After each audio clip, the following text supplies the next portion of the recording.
Welcome, Earthlings, to the Thundering Dice channel. Once again, we are here. We're going to talk a little bit about our takes on Season 3, Episode 2. We just watched it. This is our rapid reaction.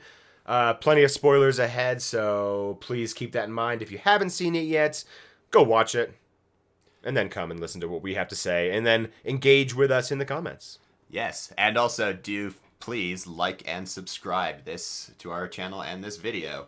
All right, without further ado, let's get into our hot takes, if we have any hot takes about Episode 2. Well, Ian, okay, take it away. Yes, we have many hot takes. Like, straight off the bat, the first scene threw me for a huge loop because, you get shunted back 20 years to the Succession War in Camelin, and Morghese is getting sworn by all the young lords and ladies that survived the Succession War, and she straight up slits their throat. Yeah, they all agree. They all bend the knee. At this point, you've won. The way that I always thought it happened in the books was exactly kind of like that. She did succeed. I thought it was more political than warlike. I knew there were some skirmishes, but in the end of the day, she won, and they all bowed the knee. And then she reconciled. Even later on, it's clear that some of her fiercest enemies became her most loyal supporters in the intervening 2 decades. So to see it straight off the bat, murdered in cold blood, definitely changes the character of Morghese for me from what I expected in the books. Yeah. From the books, she's a political hound who is really, a genius. Yeah, a genius. I mean, like chess master at the Game of Houses. In an actual master at the Game of Stones. Yeah, exactly. In the TV show, she now is basically kind of a psycho killer who just brute forced her way to the throne, it feels like. Well, I mean, we don't know the circumstances in the books, and once again, we are watching this from the perspective, third-person omniscient. We know the story ahead of time. We know how it ends. We know how it begins. And we know what we have expectations of the characters. So when those expectations are subverted, it doesn't necessarily mean it's the worst thing for the story. This is, again, a different turning of the wheel, so to speak. This is a different chapter in Mirrors of the Wheel. But I guess we're just going to have to get used to the fact that Morghese is a very different character. She's kind of ruthless and cutthroat, which is fair, I guess. Just a different type of queen. But speaking of the Royal Court of Andor, what about Gabriel? That was something unexpected, the way that they introduced him. Yeah, like just throw him in, no explanation, very weird. But the really interesting telling thing is that Leon, when Gabriel walks into the hall, is like, oh, Lord Gabriel. And then, of course, she knows who he is. Yeah, and then later on, when Elaine walks into the room, into another room, and Gabriel's there, she looks at him for like 4 seconds before she finally knows his name. Now, for the book fans and who know everything, Gabriel is one of the Forsaken. So I'm assuming that he, at this point, is also, Robin. Yeah. Either like, because I'm not sure like if Gabriel is a real person in this story that was taken over, or if he just kind of like was just brought in there suddenly using some true power trickery to have everyone know his name and also have memories of him, so it feels like he's a real person. And if that's the case, the one power may have different abilities than we're used to seeing. We know compulsion, one power or the true power. At this point in the novels, no one really has access to the true power in full mass yet. He only lets it trickle out, and they're very, very reticent to use it. We saw Lanfear use. We have no idea how much of the true power required for her to heal herself. But we're getting off topic. Sorry, that's my bad. So either he's using the one power, he's using compulsion. We know compulsion is a favorite tool of the dark. Moghedien uses it a lot. Grendel, actually every evil person uses it. Liandrin has her own little like pussy version of it that is laughable in comparison to what Moghedien can do, and I hope they do have that scene later on. Yes, that's again getting ahead of ourselves. So we know compulsion is a big deal for the bad people, and it makes sense for that to be one of the specialities of the evil people. If you can have the ability to manipulate and change people's thoughts and actions and feelings, even, you have a lot of power over them. So there's a lot of opportunity for manipulation. So either Gabriel is using compulsion extremely well, and he is implanting false memories at the same time as well, or maybe he's already there and Robin has taken his place. Couple different options there. I'm sure there are other ones that you guys have probably thought of that we haven't.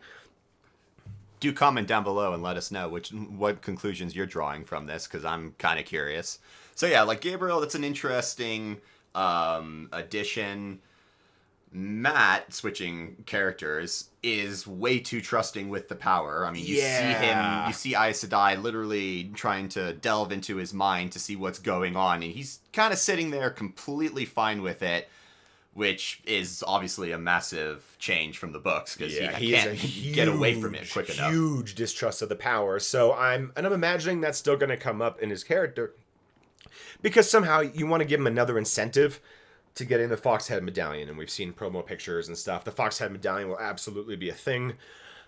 So my guess is there's going to be some manipulation of Matt in the tower while they're experimenting on his brain.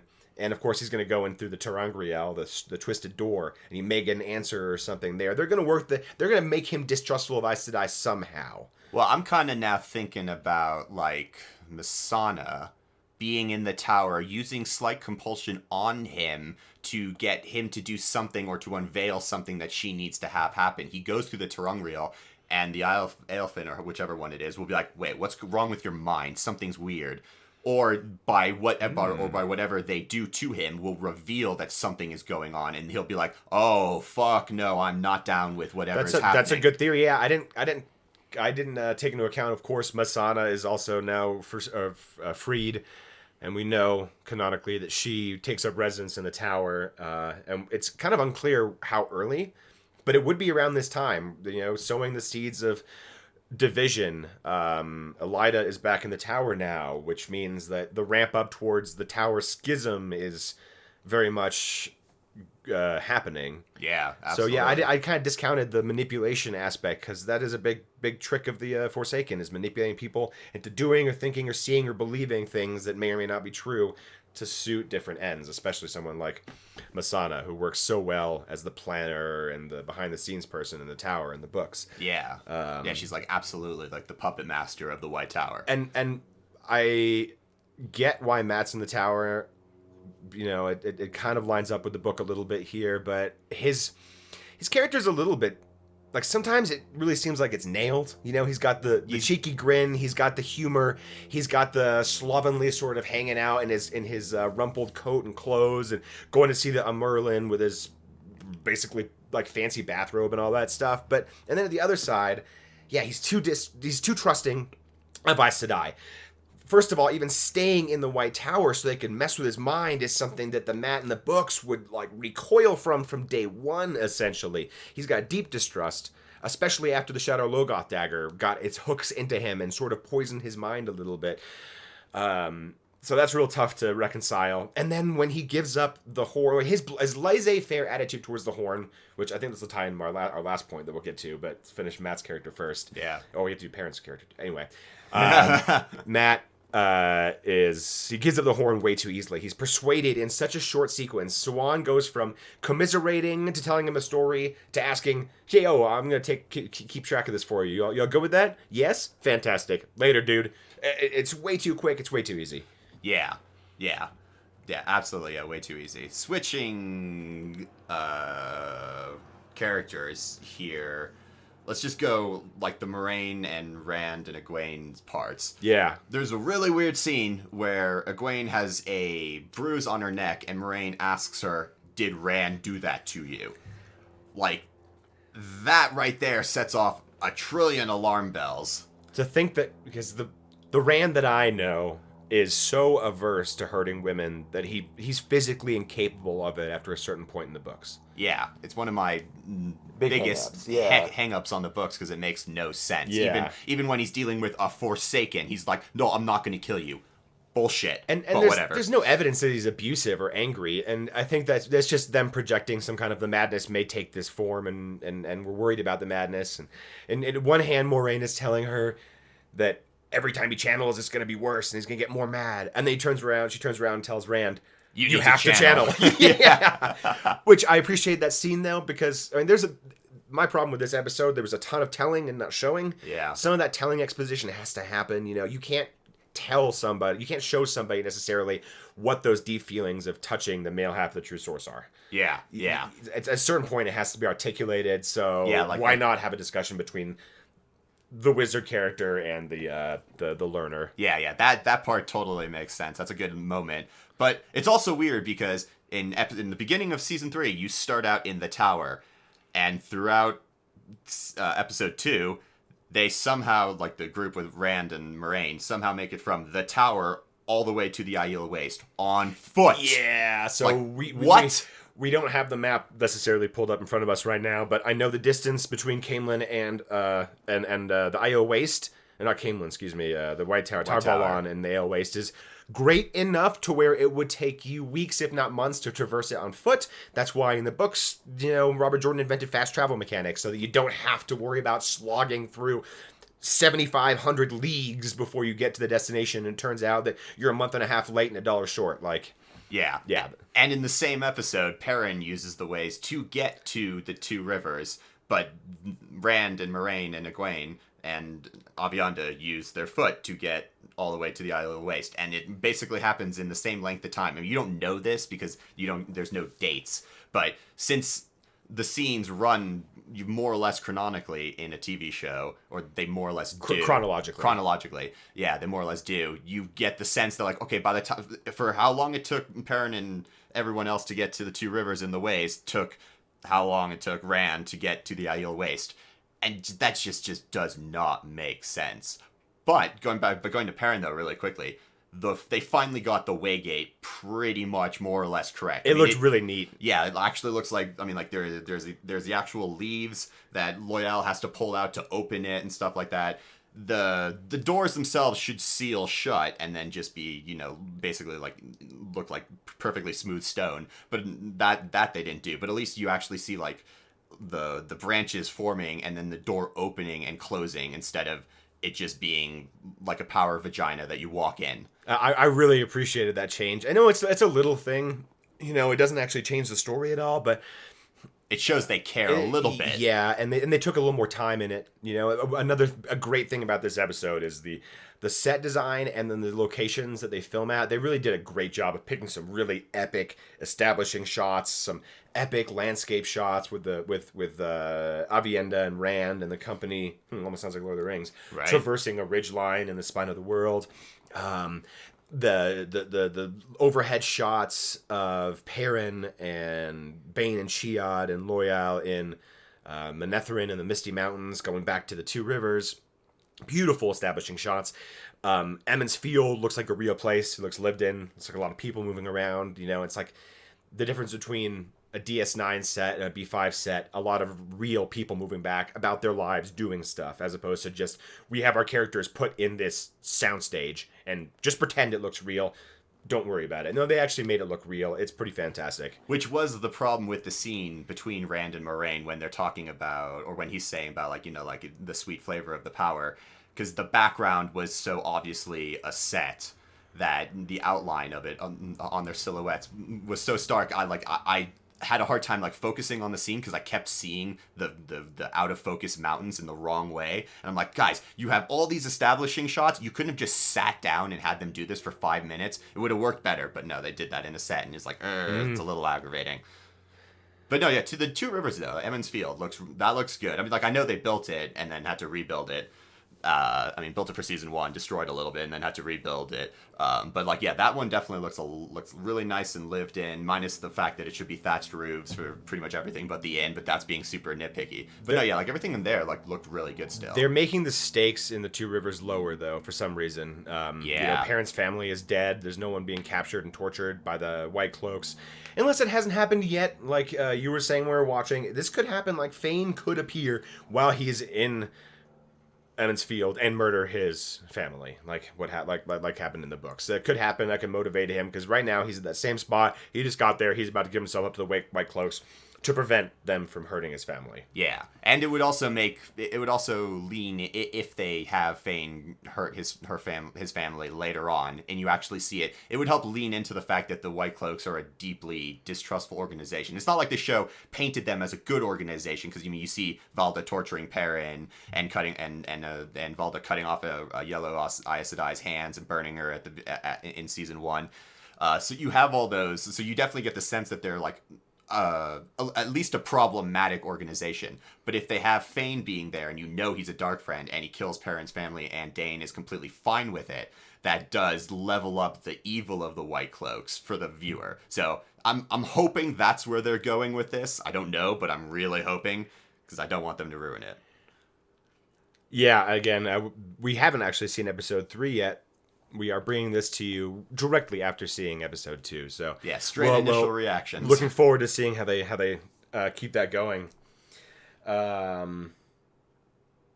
mean, and then we've got to talk about Lanfear torturing Egwene. So obviously that's very much in character for her. She's taking her into the world of dreams, which Lanfear always said was her own, and torturing her, giving her visions of Rena choking her all over again, playing into the PTSD, and then teasing Rand about it without him even knowing about it. And then Egwene jumping away.